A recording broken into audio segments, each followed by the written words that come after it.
14절 만일 타국인이 너희 중에 거류하여 여호와 앞에 유월절을 지키고자 하면 유월절 율례대로 그 규례를 따라서 행할지니 거류민에게나 본토인에게나 그 율례는 동일할 것이니라. 15절 성막을 세운 날에 구름이 성막꽃 증거의 성막을 덮었고 저녁이 되면 성막 위에 불 모양 같은 것이 나타나서 아침까지 이르렀으되. 오늘 아침 이제 우리가 민수기 9장의 말씀을 봅니다.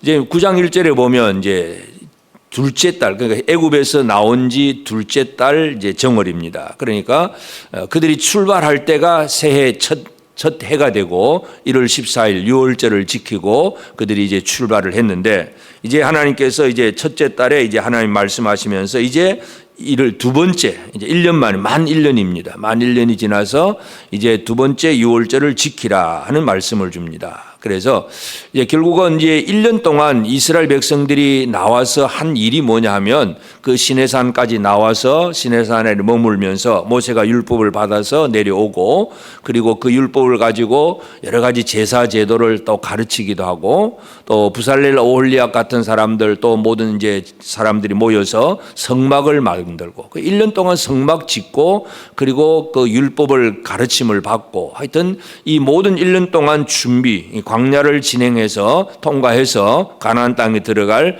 준비를 하는데 1년이 걸렸습니다. 그래서 드디어 이제 두 번째 해, 둘째 해 정월이 되었고, 하나님이 이제 두 번째 유월절을 지키라 이제 이렇게 명령을 합니다. 그래서 이제 이들이 유월절을 지키게 되는데, 그런데 이제 유월절을 지키는데 그 중에 이제 특별히 짐승의 시체로 부정해지거나 아니면 뭐 사람이 죽어서 장례식 때문에 부정해졌거나 이런 어떤 부정한 일이 있어서 유월절에 하나님 앞에 이 예물을 드릴 수 없는 사람들이 생겼습니다.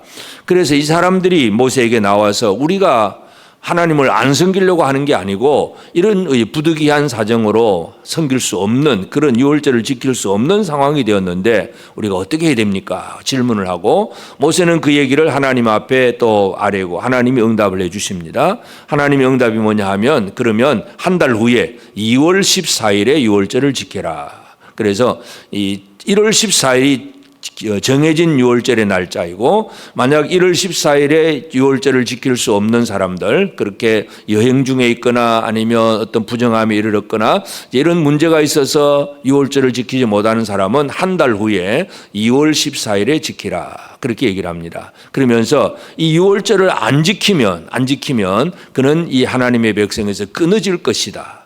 또 이 본토뿐만 아니라 타국인, 이방인, 거류민들이 들어와서도 또 유월절을 지키려고 하면 똑같은 규례대로 지켜라, 그런 말씀을 줍니다. 그러니까 유월절은 단순한 이스라엘 백성들만의 문제도 아니라는 것도 우리가 이해할 수 있고, 결국은 이제 유월절이라고 하는 것이 뭐냐 하면 이스라엘이 애굽에서 출발하는 과정, 하나님의 구원이 이루어지는 과정입니다. 그러니까 광야 생활을 하는 데 있어서 이제 마지막으로 또 이제 여러 가지 지금 숫자도 준비하고 백성들 수를 계수하고 레위인들을 계수하고 그들 사이에 어떤 관계를 맺고 여러 가지 출발 준비를 지금 해왔고, 이제 1년 만에 이제 드디어 출발을 하기 시작할 터인데, 이제 중요한 게 뭐냐 하면 무엇을 품고 나가야 되느냐 하는 문제. 다시 말해서 구원의 확신. 나는 하나님 앞에 구원받은 백성이다. 유월절의 의미는 바로 그것입니다. 예수 그리스도의 어린 양 예수 그리스도의 피로 말미암아 나는 구원받았다는 사실을 확신하는 것, 이것이 바로 유월절을 지키는 의미입니다. 그래서 오늘 우리가 이 땅을 살아갈 때에 그냥 어쩔 수 없이 할 수 없이 그냥 하루하루 살아가는 사람이 아니라 나는 하나님의 백성이고 구원받은 백성이고 아주 당당하게 힘있게 그렇게 살아가는 이 구원받은 백성의 정체성을 품고 나아가는 것, 이것이 중요하다는 것을 분명히 보여주고, 그래서 어느 누구도 부정함을 입었으면 한 달 후에라도 유월절을 지켜서 절대로 하나님 앞에 구원받은 백성의 그 확신, 이것이 흐려지지 않도록 그렇게 명령을 하고 있습니다. 그 다음에 이제 두 번째는 이제 구름과 이제 불이 성막 위에 머무르는 것, 이제 이것에 대해서 말씀을 합니다. 이제 이 성막을 세우는 날, 15절에 성막을 세운 날에 구름이 성막 곧 증거의 성막을 덮었고 저녁이 되면 성막 위에 불 모양 같은 것이 나타나서 아침까지 이르렀으되, 우리가 흔히 구름 기둥 불 기둥 이제 이렇게 표현을 하는데, 이제 성막을 완전히 이제 세웠습니다. 그러니까 1년 만에 이제 다 만들어 가지고 이제 성막을 다 세웠고 이제 유월절도 지키고 이제 이런 준비가 되는데, 성막을 세운 날에 성막 위에 구름이 덮였습니다. 구름이 덮여 있습니다.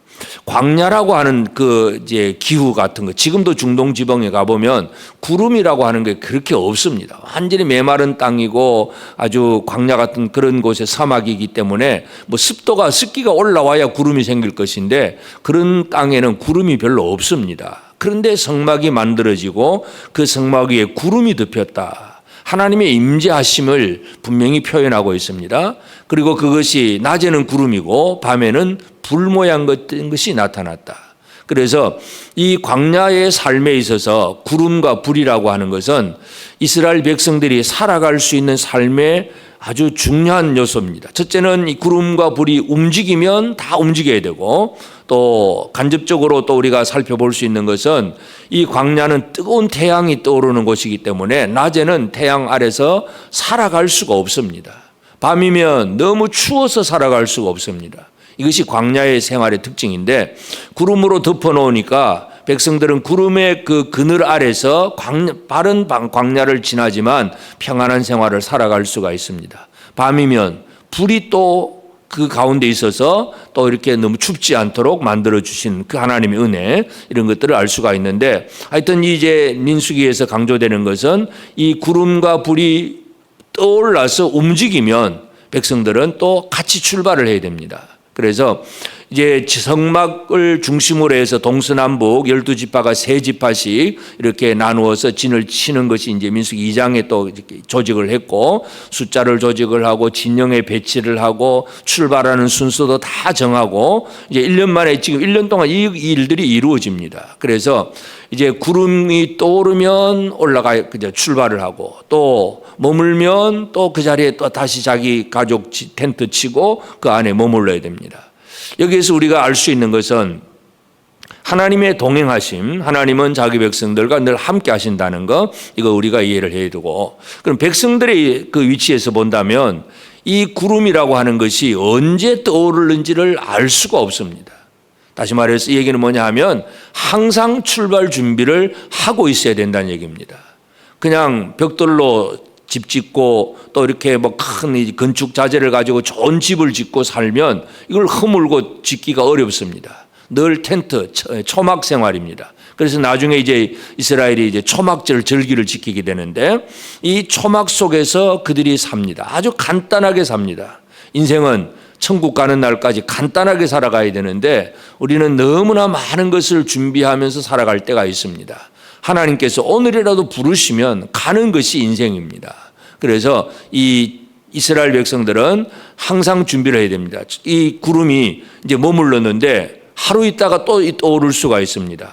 아니면 한 달을 그대로 머물러 있을 수도 있고 1년을 머물러 있을 수도 있고, 그건 하나님께서 하시고자 하는 대로 가는 겁니다. 그래서 이 구름이 떠오르고 불이 떠오르면 그냥 무조건 백성들은 따라가야 됩니다. 실제로 안 따라가면 죽습니다. 안 따라가면 광야 생활에서 살아갈 수도 없고, 그 진영에서 뒤떨어지면 아말렉 족속 같은 사람들이 와가지고 그냥 노략질을 하게 되고 죽임을 당할 수밖에 없습니다. 늘 죽고 나서나 그냥 구름 기둥 불 기둥을 따라가야만이 이스라엘은 매일 만나를 먹을 수도 있고 반석의 물도 마실 수 있고 살아갈 수가 있습니다. 그래서 오늘 우리는 이제 민수기 9장을 통해서 알 수 있는 것은 이제 광야로 출발하기 직전 이제 1년 동안 그 성막도 만들고 백성들의 숫자도 계수를 하고 또 진영의 배치 조직도 하고 출발 순서도 정하고 그들 사이에 어떤 관계를 이루어서 어떻게 나가야 되느냐 모든 준비를 마치고 이제 드디어 이제 출발하게 되는 그런 과정인데,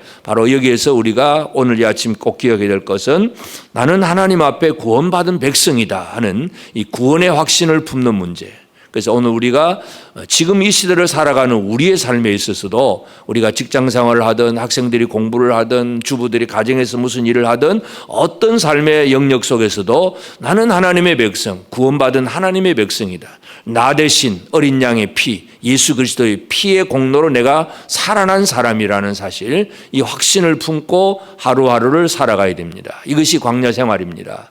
하나님의 인도하심을 받는 사람들에게 있어서 유월절이라고 하는 것, 구원의 확신을 품고, 그리고 그 언제 출발하느냐, 어디로 가느냐, 이것은 내 마음이 아닙니다. 하나님이 원하시는 대로 구름이 떠오르는 그때에 가야 되고, 그 구름이 동쪽으로 가면 동쪽으로 따라가야 되고, 서쪽으로 가면 서쪽으로 따라가야 되고, 늘 이끄시는 대로 따라가는 삶, 이것이 오늘 우리가 살아가는 삶입니다. 그래서 물론 우리는 우리의 방향이 있지만 그것 가지고는 내 마음대로 살면 하나님의 방향에서 벌어집니다. 그래서 하나님께서 나를 어디로 가게 하시고 무엇을 하게 하시는가, 늘 우리는 하나님께 집중하는 삶을 살아가야 됩니다. 오늘도 하나님은 나로 하여금 무엇을 하게 하시느냐, 하나님은 나로 하여금 어떤 일을 하게 하시고 어디로 가게 하시는가, 늘 하나님께 집중하고 그 말씀에 집중하고 하나님의 말씀에 그 신호에 집중해서 움직여지는 그런 삶을 살아야만이 우리는 진정한 하나님의 동행하심 또는 도우심, 함께 하시는 은혜, 이런 것들을 누릴 수가 있습니다. 우리 사랑하는 성도들 모두가 이 땅에서 이 광야 같은 세상 생활입니다. 조금이라도 삐끗하면 참 광야의 생활 힘들고 어렵습니다. 그러나 하나님의 은혜의 그 인도하심의 구름 속에서 살아가면 아무리 광야 같은 생활이라 할지라도 평강을 누릴 수가 있습니다.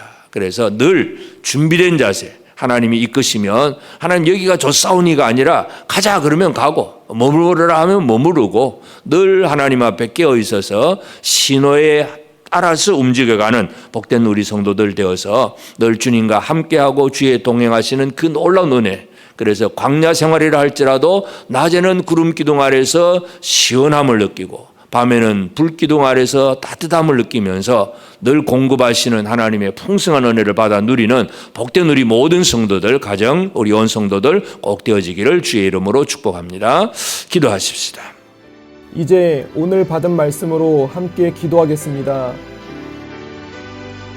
내가 구원받은 하나님의 백성이 된 사실을 확신하며 가정과 직장과 학교 등 어디서든지 당당함을 잃지 않고 힘있게 사는 자가 되게 하옵소서. 광야에서 구름과 불로 성막을 덮으시고 백성을 이끄시는 하나님을 힘입으며 내가 원하는 방향이 아니라 하나님의 원하시는 내 원하시는 방향으로 나아가게 하옵소서.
이제 개인의 기도 제목을 가지고 하나님 앞에 기도하시기 바랍니다.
수고하셨습니다.